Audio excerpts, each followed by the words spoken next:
It's time for America Outdoors Radio, the show that covers the outdoor scene across the U.S. of A. and the entire continent. Fishing, hunting, conservation, outdoor recreation, and great destinations. We cover it all every week. It's your country, your outdoors. Let's explore it together with your host, John Cruz. I'm no bass pro, but there is one tournament I like to fish when I can. It's called the Old Farts Tournament, and it's hosted by Mardon Resort at Eastern Washington's Potholes Reservoir, a little over an hour from where I live. The rules? They're pretty simple. There are 2 anglers to a boat, and at least one of them has to be over 40. At 6:30 a.m., you take off from the resort, and you can fish anywhere you please on this 27,000-acre reservoir. At 2:30 p.m., you come back with your 5 heaviest fish, weigh them in, and release them. My best friend and radio show pro staffer, Rusty Johnston, was my partner again this year, and we finished in the middle of the 16-boat field, weighing in 5 largemouth and smallmouth bass that weighed just under 12 pounds. The winners all had limits north of 20 pounds, and the big winner also took home the largest bass side pot with a 6.25-pound largemouth, earning his team a check for $1,000. Better still, 20% of the entry fees for this little tournament goes towards building habitat boxes for small fish that keep this reservoir as productive as it is year after year. As a matter of fact, Bassmaster named it the best bass fishing lake in Washington State this year. If you want to participate in the Old Farts Bass Tournament next year, mark your calendars for mid-September. This Old Fart will see you there, and if you want to find out more, contact the folks at Mardon Resort. Their website, mardonresort.com.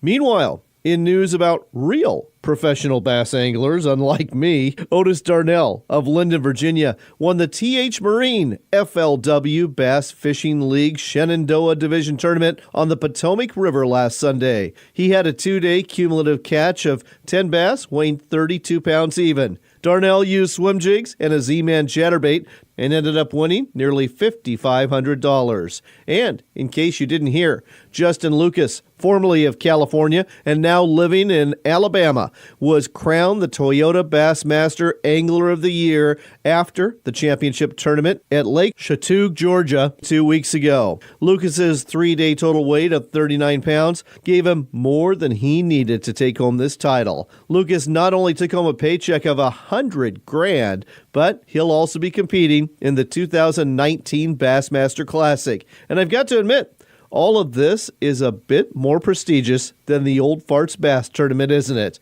But you know what? You got to start somewhere, no matter how old you are. This week on the show, we're going to chat with Craig Raleigh. He's a New York hunter and the senior writer for Wide Open Spaces. The topic? His brand new book of essays about hunting titled The Hunter's Way. After we put you in the right frame of mind about hunting, we'll tell you where to go hunting, pheasant hunting in particular, when we chat with Jared Wicklund from Pheasants Forever. Jared's going to tell you about a couple of states you've really got to hunt this year because it's looking good, and about a couple of other ones that are not living up to normal expectations. You can thank us later for this rooster season preview that may save you a few miles on that truck of yours. We've got outdoors news too, about a bear, a man, and an unhappy ending for both, along with a very nice story about a world record-tying bighorn sheep taken by a young hunter here in the U.S., and some surprisingly good news for hunters from the unlikeliest of politicians. Oh, and we're doing another giveaway, too. I forgot to mention that. That's right. We're giving away some more salmon spinners from McCombie's Custom Lures out of Portland, Oregon. I got to cast some of their steelhead spinners last month, and I really like them. They cast a long ways, cast like a dream. Now, these aren't casting spinners. These are trolling spinners. We are giving away 2 number 7 Colorado blade spinners and 2 number 7 willow leaf spinners. They are perfect for catching salmon in ocean bays and estuaries, and I would imagine they would work really good in the Great Lakes too. Here's how to enter. Just go to our Facebook page. You'll find it at America Outdoors Radio. Like and follow our page, look for the post, and just tell us there Where are you from? Just city and state. If you know what station you're listening to, we'd love to know that too. If you don't do Facebook, I get it. I read the news too. You can go to our website, AmericaOutdoorsRadio.com, and just shoot us an email giving us that same information. That's all you have to do. And one lucky person who does this is going to win these spinners that we are giving away from McCombie's Custom Lures out of Portland, Oregon. Now that you know how to enter, let's check in with a guide on the West Coast who is putting these spinners from McCombie's Custom Lures to very good use right now. October, salmon. Where can you catch salmon in October, especially in the saltwater? There is a place. You'll find it off the north coast of Oregon. It's at Tillamook Bay. With us here to tell you more about catching Chinook salmon in October here is Marty Lingheim, the owner of Blue Moon Fishing Adventures. Marty, welcome to the show. Thank you. Good morning. Why don't you break down this fishery for our listeners? We'll start off in Tillamook Bay, and then we'll move to the rivers. Let's talk about this fishery. I understand there's a lot of Chinook that can be caught here in October, and some big ones too. The big ones definitely show up later in the year. That's for sure. This year, like everywhere else, we're having kind of a down run this year, but there are fish there. It's just being there when the bite's on. What is the limit in Tillamook Bay? Is it one Chinook salmon or two? It's 2 per person per day, 5 per week, 10 per year. And I understand that you are catching other salmon, but you can't keep them, that there's a number of coho salmon in Tillamook Bay right now. The bay is absolutely full of native cohos.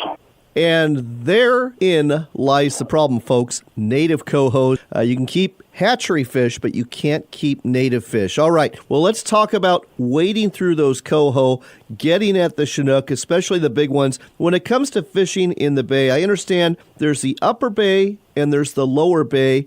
How do you fish these two areas to catch Chinook? Okay, the lower bay, the last couple of years I've been playing with 360 flashers and the smaller 3.5 spinners.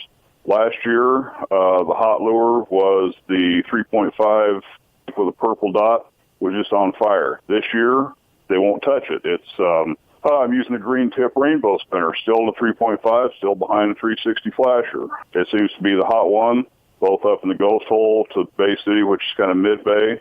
Also getting them around the corner there in Barview. Then from on the ocean, pretty much trolling bait out there. Not a whole lot going on with spinners out there. Anything we put down, metal finish, either copper, brass, gold, those silvers are on it right now. It's fun to catch, but you just can't keep them. Right. And the spinners we're talking about, these are all made by McCombie's Custom Lures. Marty is a pro guide for them, has been using these spinners for years with great effect. Now, I know at a certain point, when it really starts raining, a lot of these Chinook are going to be moving into the area rivers, the Wilson, the Trask, the Nestucca, and some other ones. How does it change then in terms of catching them? Obviously, bank anglers are going to get a shot then, but what are they using? Most guys are drifting eggs and bobbers. Twitching is just starting to catch on down there, and believe me, it does work for Chinook as well as silvers. As soon as we get a little bit more rain, I'll be able to fish up around Memalus Point and stuff like that up there. So when it comes to the rivers, I know this is really rain dependent. Once those rains really start in earnest, those salmon are going to head upstream. How long can you catch those salmon? Are we talking all the way into November? We're talking all the way into December. We catch them, don't land a lot of them because of the size of the fish and the size of my gear, but when we're up there steelhead fishing, we hook a lot of them clear up into December. Well, folks, there you go. If you are looking for a place to catch Chinook salmon in the late season, Tillamook is the place to go. You can catch them in the bay right now. Soon enough, you're going to be able to catch them in the rivers. They provide quite a challenge. Again, this is not the best year they've ever seen, but the fish are there if you're patient enough to wade through the coho to get at them. McCombie's Custom Lures, as you heard, will work great. There's other techniques, too, and if you want to go fishing with somebody, go fishing with Marty. His guide service is Blue Moon Fishing Adventures. What's your email address so people can contact you and book a trip? Okay, my email address is bluemoonfishingadventures@gmail.com, and the website is Blue Moon Fishing Adventures. So, bluemoonfishingadventures.com, that's the website, or you can email them at bluemoonfishingadventures@gmail.com. Again, Blue Moon Fishing Adventures, he offers salmon fishing trips throughout northern Oregon. He'll be happy to take you out on the Tillamook or the area rivers, show you a good time while you're out there. Marty, thanks for sharing this with us today on America Outdoors Radio.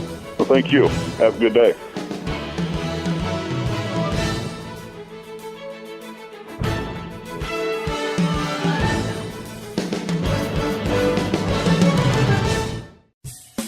Trolling for big salmon? Then tie on a spoon or spinner from McCombie's Custom Lures. These high-quality, made-in-the-USA lures help you catch more Chinook and coho. Whether you troll an Elite Series spoon, a Champion Glow spoon with a squid skirt, or a 3.5 Mini Colorado spinner, you'll be increasing your chances for a fish on. Look for McCombie's Custom Lures at Sportsman's Warehouse and other quality sporting goods stores on the West Coast and Alaska, or online at McCombie'sCustomLures.com. Why book at Sportsman's Cove Lodge?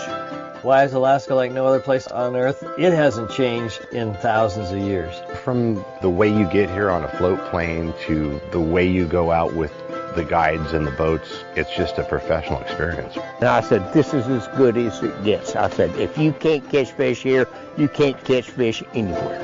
Your experience with us will leave you speechless. Book now at alaskasbestlodge.com. Backcountry Hunters and Anglers seeks to ensure North America's outdoor heritage of hunting and fishing through education and work on behalf of wild public lands and waters. Lend your voice to the fight by visiting www.backcountryhunters.org and join the 25,000 men and women who have pledged to defend wildlife and public access. You can also demonstrate your support by signing up for the 2019 North American Rendezvous in Boise, Idaho, May 1st to the 5th.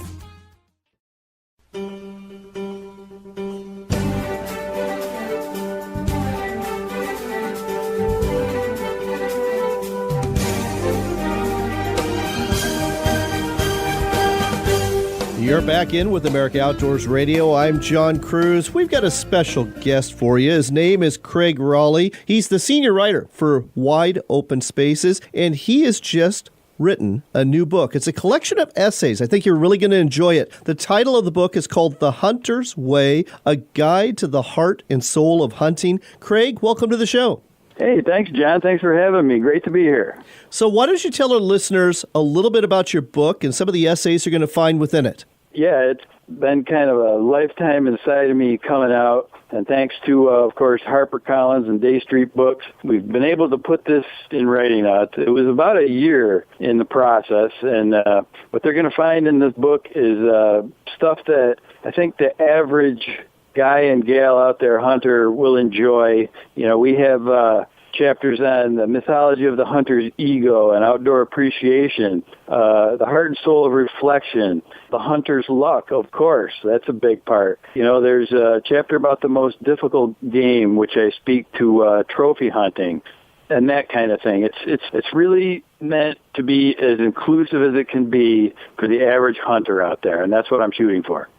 You know, I'm just getting into this book, just read the first essay, The Mythology of the Hunter's Ego. Really enjoyed it. I mean, when you start out, you think it's a story about going on a deer drive, but you kind of go along some paths and trails and through some rabbit holes, and you cover a lot more than that. You cover all sorts of different tactics that people use to get deer, or in some cases, not ever get a deer, and you tie it all in together with the importance of the hunter's ego itself and how that ties in with their own self-worth. It was really insightful. Well, thank you. I appreciate that. And, you know, compared to most out there, especially the elite hunters and the men and women that we need so much in our hunting community and the hunting industry that, you know, get the word out there. They have the shows and the radio. What this is, you know, my take on getting out there and what works and what doesn't work and why. And, you know, what really happens afterwards, too, you know, how it can be comical and we can rib each other and, you know, can you take the grief or not? And can you really find that inside yourself to use your own ego against yourself, if that makes sense.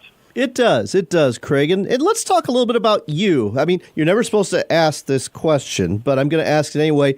How old are you, and where have you done your hunting?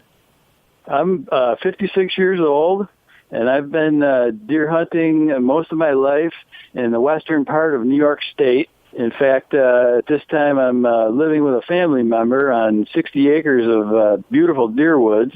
And, I mean, just to get out there, I mean, even though it's not the open season for firearms yet, I know bow just opened, and just walking around in the woods, and the leaves are just starting to fall, everything's crisp and a little wet. That is where it's at for any hunter. You really got to enjoy just being out there.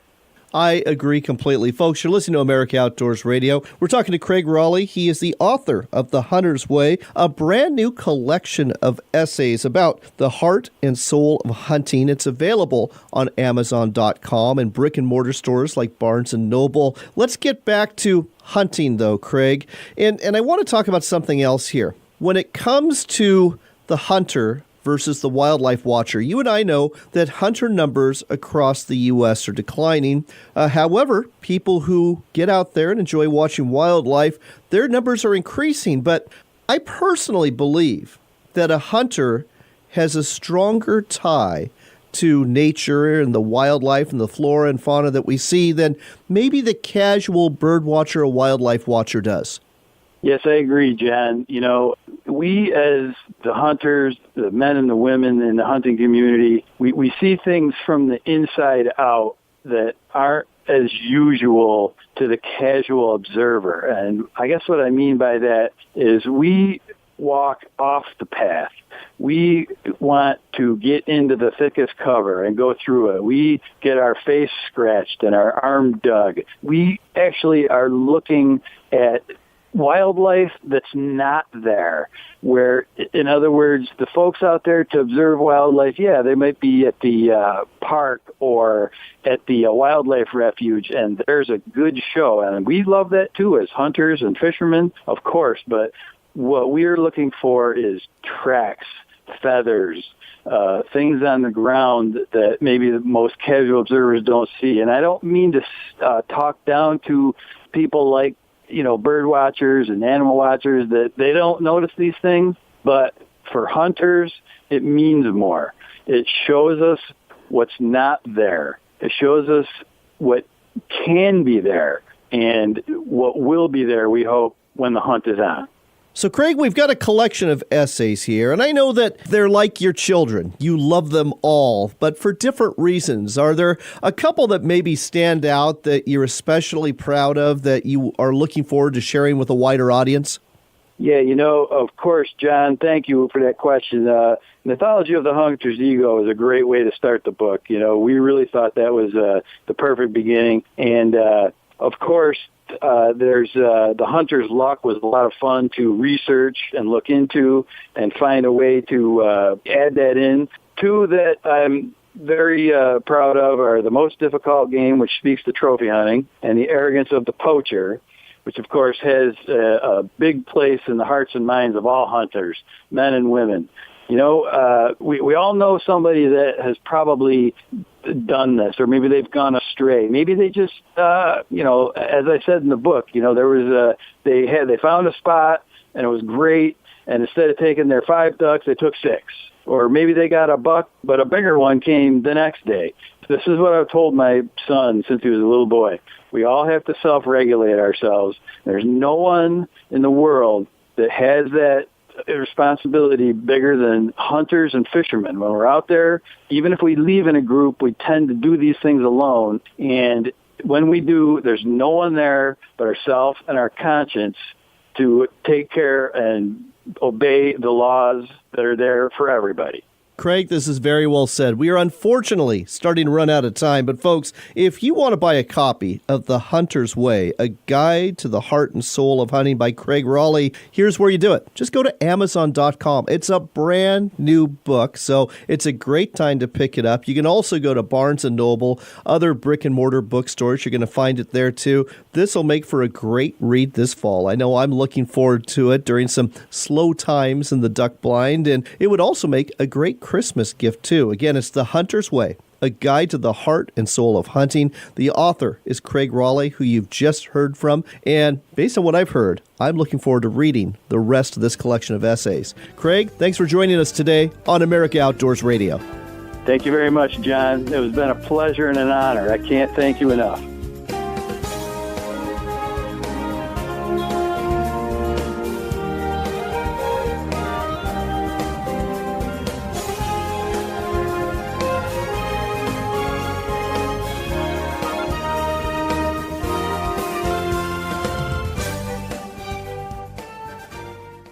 Are you looking to reel in the marketing opportunity of a lifetime? Then set the hook, because we've got it right here for you. America Outdoors Radio has sponsorships available, and we offer affordable platforms to reach thousands of listeners interested in fishing, hunting, and the outdoors. Find out more by contacting John Cruz through his website at AmericaOutdoorsRadio.com. That's AmericaOutdoorsRadio.com. Hurry, though. If you wait too long, the big opportunity might just get away. AmericaOutdoorsRadio.com.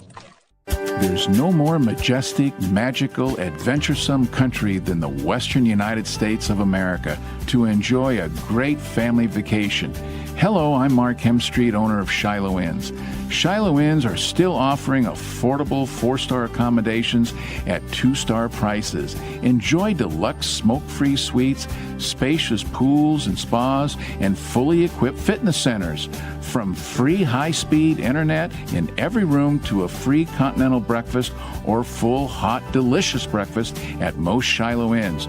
There are no hidden fees like some of the big chain hotels charge. Even the kids stay free, and Shiloh Inns are dog-friendly. For reservations, call 1-800-222-2244 or visit our website at shilohins.com. Shiloh Inns, affordable excellence. American family-owned and proud of it.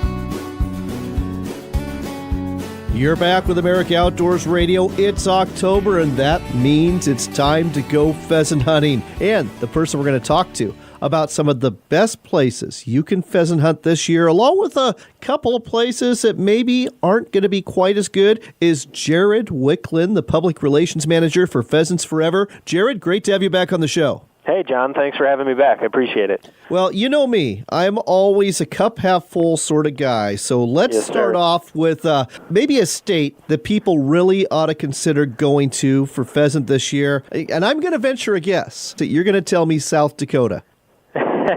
Well, I think it's hard to mention great pheasant hunting without mentioning the state of South Dakota. You know, comparatively, you compare South Dakota to any other state. This year, they're sitting just above what looks to be about a 6 million bird population as far as pheasants go, and there's just no other state that really compares to that. So for 2018 compared to 2017, during their August roadside count, South Dakota had a 47% increase in their population abundance for pheasants. Their brood sizes were up as well, and you know, they're kind of all across the board. They had some early nesters, and they had some late nesters as well. And when that happens, it comes together to make for a great rooster population in the fall for people to go chase. So you know, people going to South Dakota, the best areas this year look to be the Chamberlain and Mitchell areas, but every single area of the state as a whole, every single region that they survey increased for 2018, which is a great thing. So traditions are alive and well in pheasant country in the pheasant capital of South Dakota, and I highly recommend if you're looking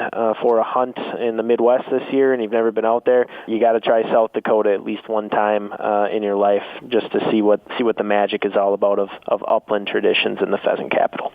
Well, I'll tell you what, you've already got me salivating. We're like 2 minutes into this chat. All right, give me another state that would be a good one for folks to head to, maybe a little bit of a sleeper. Yeah, going a little bit further south took a long time for populations to recover in the specific state, but the Hawkeye state or the Cyclone state, depending which side of the college-university track you're on, Iowa pheasant hunting this year should be pretty good. They had a 39% increase in their pheasant roadside counts, and that was after just some torrential rainfalls in the state. There's a lot of people out there saying there's no way that pheasants could recover, but they are extremely persistent nesters, and they came back even with the rain that they had during the nesting season, which flooded out a large portion of northern Iowa. They came back with a 39% increase. So I think we talked before, I used to work down in the central region, kind of by Des Moines area, and the central region actually has the highest pheasant counts in the state this year. So if people are looking for a fun trip, you can make your way to the Hawkeye State in Iowa, and that central region kind of along the I-80 corridor looks to be really pretty good this year. And if you want a combo hunt, their quail populations were up 25% as well. So as you go further south, kind of the central region to the south central region, if you're looking for a great combo hunt for pheasant and quail, I think Iowa is a place that a lot of people should visit this year.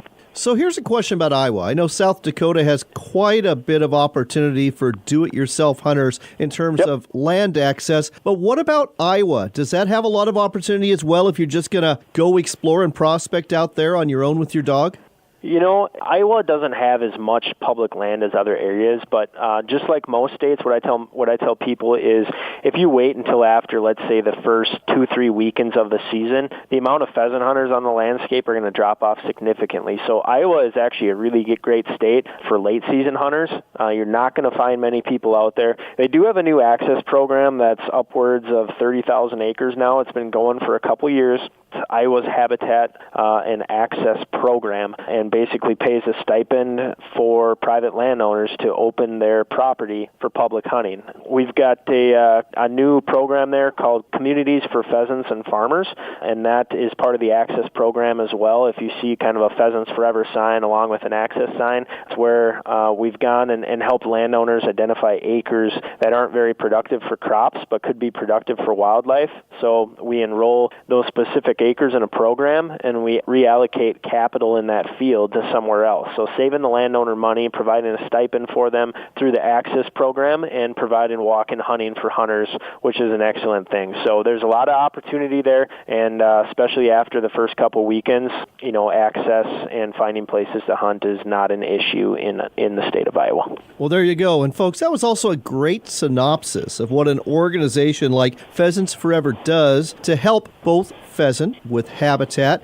and help pheasant hunters too in terms of access. I was going to save that for the end, but you just nailed it so well. I just wanted to highlight it right now, Jared. So we've talked about a couple of great states to go this year for pheasant hunting. That would be Iowa, that would be South Dakota. Let's talk about some that maybe aren't living up to expectations this year and why. Two of them that I think you can mention, they might be a little bit better than last year, but, if you're going back historically to maybe areas that you visited before for pheasant hunting, you might not see the amount of pheasants there that you have in the past. Is going to be Montana and North Dakota. And, people are asking, well, why is that? They still have a lot of CRP. One of the reasons is the amount of CRP that's been cut. You look at a state like North Dakota, for instance. They're down to about 1.3 million acres of CRP right now, the Conservation Reserve Program, which pays landowners to idle some of their land for purposes of wildlife habitat, water quality, or soil erosion purposes. They used to have over 3 million acres enrolled in that state, and they've essentially cut that in half. So pheasants are a creature of grass, and the CRP program is the Cadillac of pheasant habitat. So when you couple the loss of habitat along with a major drought, which we saw in 2017, followed by fairly decent snow levels, the birds took a step back. When we don't have moisture on the landscape, especially in some of those drier regions during the spring when pheasant chicks are hatching, there's nothing for them to eat because it's that moisture which helps create soft-bodied insects. So huge drought last year, not really any insects on the landscape, so to speak of, and when those pheasants hatched, they didn't have anything to eat, so they passed away fairly quickly. Montana, moving a little bit further west, kind of a similar issue. Montana has always been a great upland state, and we were there for Rooster Road Trip just last year, but the conditions were tough. I mean, I'm not going to lie to you. The conditions were very tough in that they had similar conditions, a huge drought that went through the state and made for a pretty lousy hatch, and they're still trying to recover. You couple that with, in Montana this past year, they had record snow levels in a lot of different regions, including the pheasant region, coming into the spring. Those birds had a very, very tough winter to get through. There was obviously some mortality, and it's going to take a few years for them to bounce back, but there's a lot of habitat in both of those states, and they can do it. It's just going to take a little bit of time. As you just heard, weather and habitat play key roles. So the places that look really good this year, South Dakota and Iowa, the places that are struggling that you may have hunted in the past, North Dakota and Montana. And speaking of Montana, I've been diving into their upland bird forecast, and you're absolutely right about what you said, Jared. In fact, the only hot spot or bright spot for the season seems to be that area around Choteau and the Rocky Mountain front. I think the pheasants there are going to do okay, but everything further east just had a really tough time this spring and summer. If folks want to find out more about the work that Pheasants Forever is doing, let's steer them to a website. Yep, www.pheasantsforever.org. You can look at the homepage. We got a lot of different things on there, including our pheasant hunting forecast. If you'd like to become a member and join the ranks of people that are helping us put more public land on the landscape and put more habitat on the ground, Pheasants Forever is the organization to be with, and we certainly appreciate the support of the show. That's pheasantsforever.org. Check out the website. Join this organization. Get involved with a chapter near you, and do what you can to help not just pheasants, but other upland birds, other wildlife, and also help yourself with some better pheasant hunting. Jared, always a pleasure to talk to you on America Outdoors Radio. Thanks for having me on, John. Thanks for the support. We appreciate it.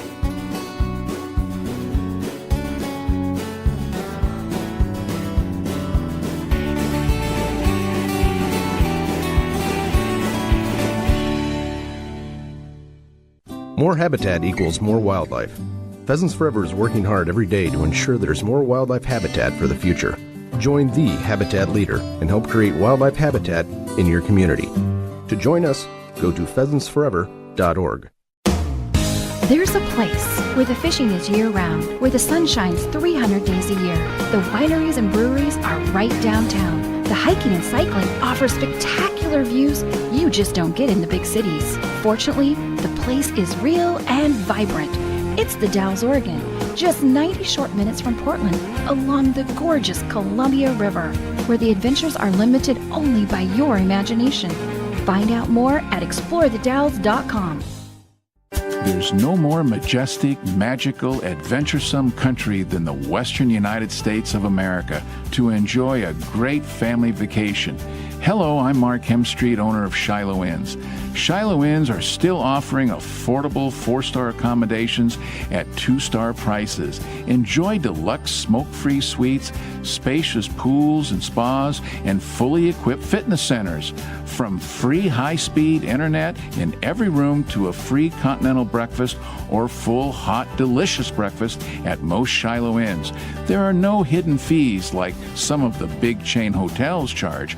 Even the kids stay free, and Shiloh Inns are dog-friendly. For reservations, call 1-800-222-2244 or visit our website at shilohins.com. Shiloh Inns, affordable excellence. American family-owned and proud of it.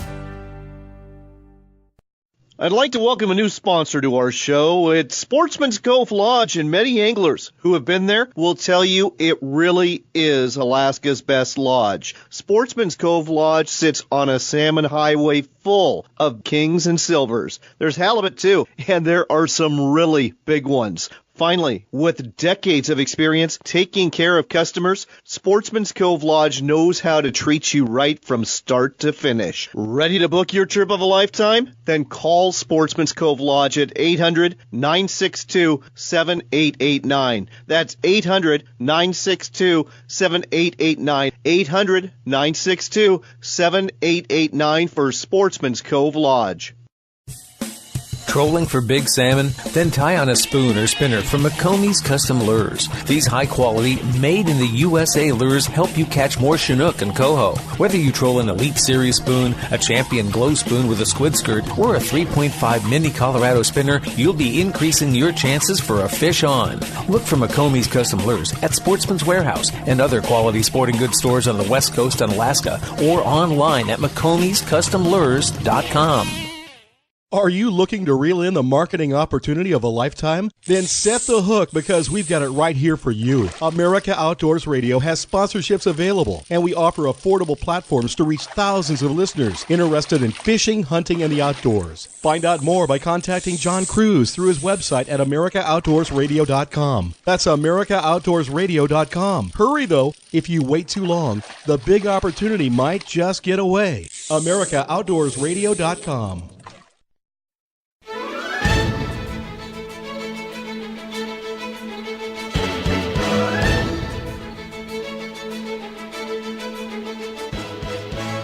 You're back with America Outdoors Radio, and here's another reminder about that lure giveaway we're doing this week from McCombie's Custom Lures. We are giving one lucky listener 2 number 7 Colorado and 2 number 7 Mag Willow salmon spinners. These are perfect for Tillamook Bay, like you heard earlier on the Oregon coast, or other saltwater bays and estuaries and big bodies of water where spinners work for Chinook and coho salmon. Here's how you enter. Just go to our Facebook page. You'll find it at America Outdoors Radio. Like and follow our page. Look for the post where we've got this giveaway, and just let us know where you live. That's all you have to do. City and state, or county and state if you don't live near a city. And if you know what station you're listening to us on, let us know that too. That's it. You're entered for a chance to win. If you don't do Facebook, no worries. Just go to our website. You'll find that at AmericaOutdoorsRadio.com. Shoot us an email with that same information,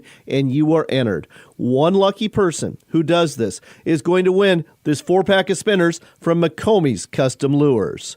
We start off our outdoors news this week with a cautionary tale. You see, sometimes you get the bear, and sometimes the bear gets you.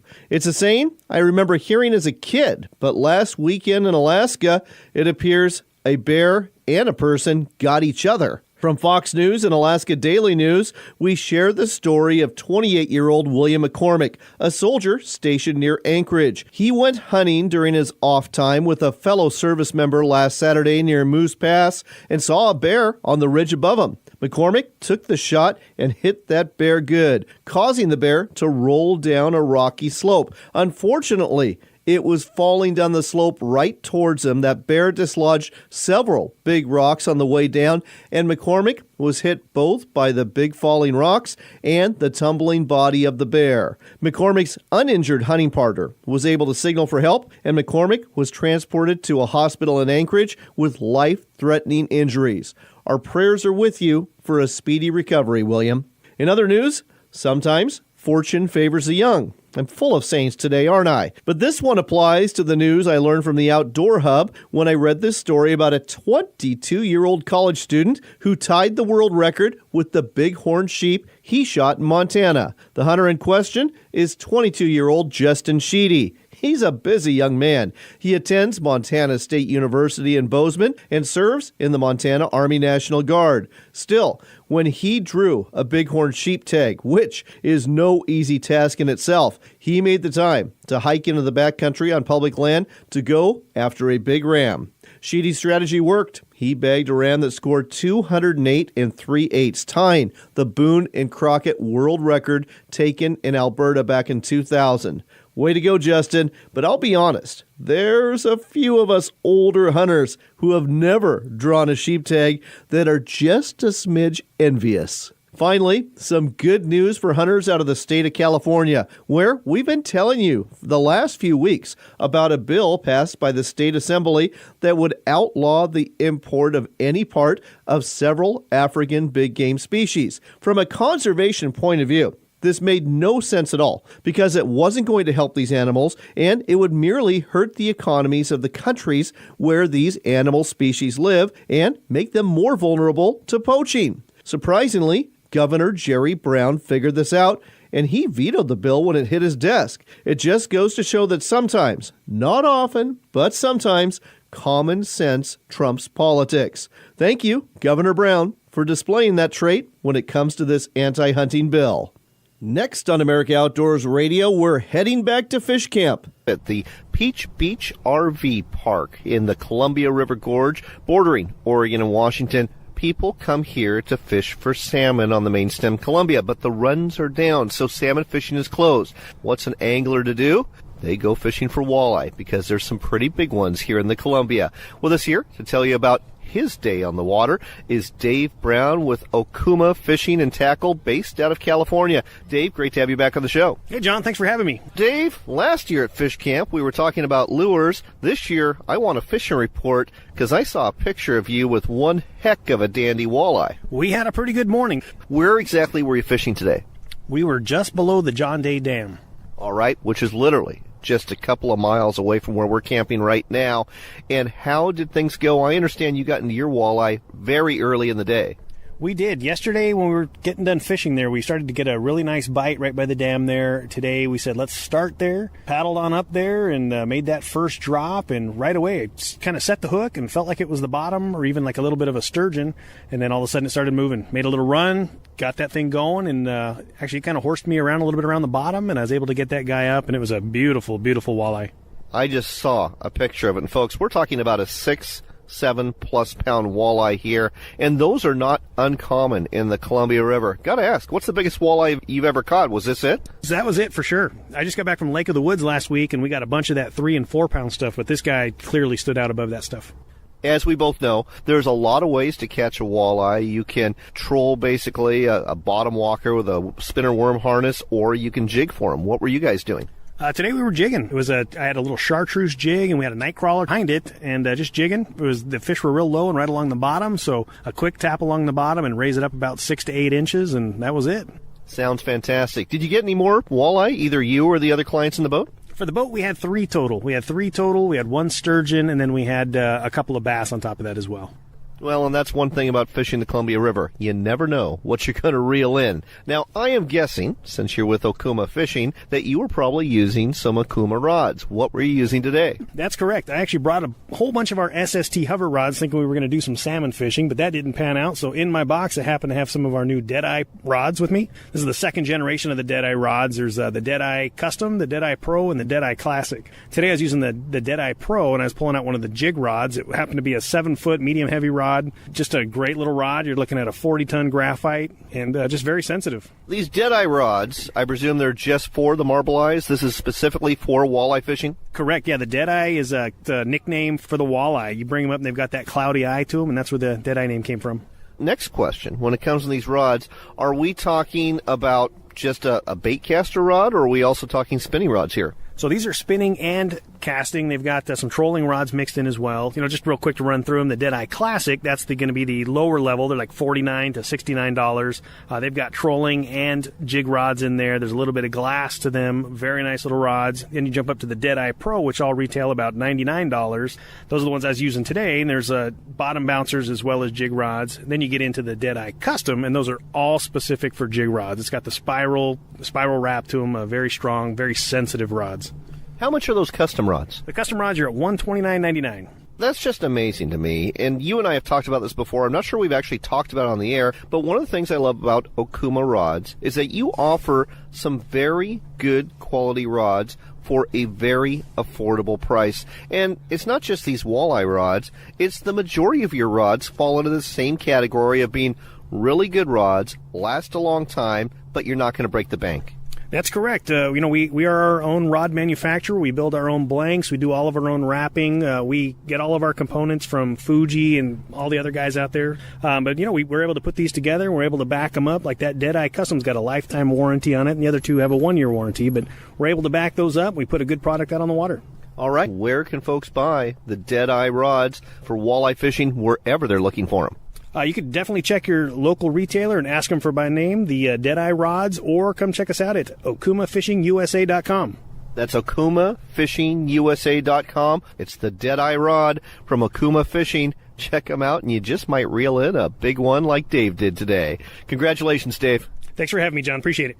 If you find yourself online today or maybe next Saturday, I hope you'll catch our show on talkamericaradio.us. It's the new voice for conservative talk radio, and you can hear us at 6 a.m. Eastern Time every Saturday morning on this great online radio station. You can hear us on demand, too, anytime you want on several different platforms. Stitcher, Podbean, and YouTube all carry America Outdoors Radio and our sister show, Northwestern Outdoors Radio. Just look for either show. You'll be sure to find it. It is October, and that means it's prime time to be in the field, whether you're after bucks or bulls, ducks or roosters, and more. It's also a pretty darn good time to be out fishing, too. I hope you'll get the chance in the week ahead to do one or both of these activities. I also hope you are blessed by God in the days ahead, too, and that, until we chat again, do remember this. It is your country and your outdoors, so get out there and enjoy it.